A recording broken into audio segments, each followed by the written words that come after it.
Hello बच्चों, let's read a given question. The question says Lorentz force is option A electrostatic force acting on a charged particle, option B magnetic force acting on a moving charged particle, option C the vector sum of electrostatic and magnetic force acting on a moving charged particle, option D the vector sum of gravitational and magnetic force acting on a moving charged particle. So we need to understand a basic scenario जहाँ पे let's suppose we have electric field and magnetic field, ठीक है ना.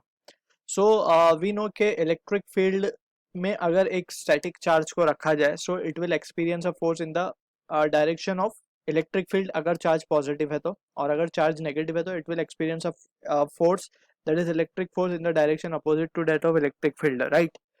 और अगर charge moving है so it will also experience magnetic force, ठीक. So all together if a charge is moving with some velocity, let's say v bar, and we can say अगर ये move कर रहा है so it will be experiencing basically an electromagnetic force, ठीक है ना. Electromagnetic force, electric force due to electric field, magnetic force due to magnetic field. So ये दोनों ही फोर्सेस इसके ऊपर लग रही होंगी.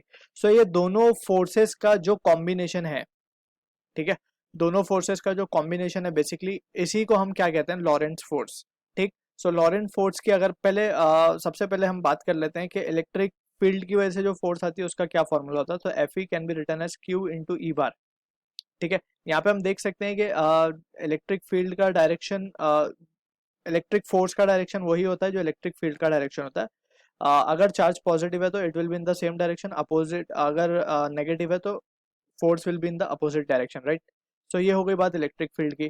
मैग्नेटिक फील्ड फोर्स की अगर हम बात करें एफ एम को हम लिख सकते हैं q v bar cross b bar. ये वेक्टर फॉर्म में हम लिख रहे हैं इसके values, that is the expressions.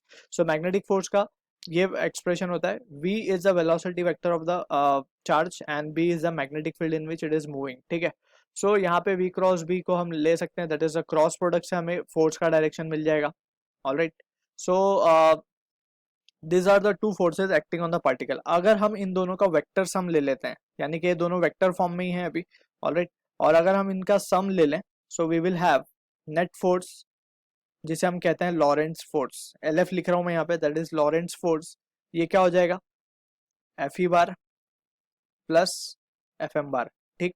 अब इसको जस्ट हम क्या कर देंगे, वैल्यू सब्सटीट्यूट कर देंगे, that is q e bar plus q into v bar cross b bar, ठीक है. इसमें से q can be taken out as common. So this is the force that is Lorentz force, और ये हम इसको इलेक्ट्रोमैग्नेटिक फोर्स भी कह सकते हैं.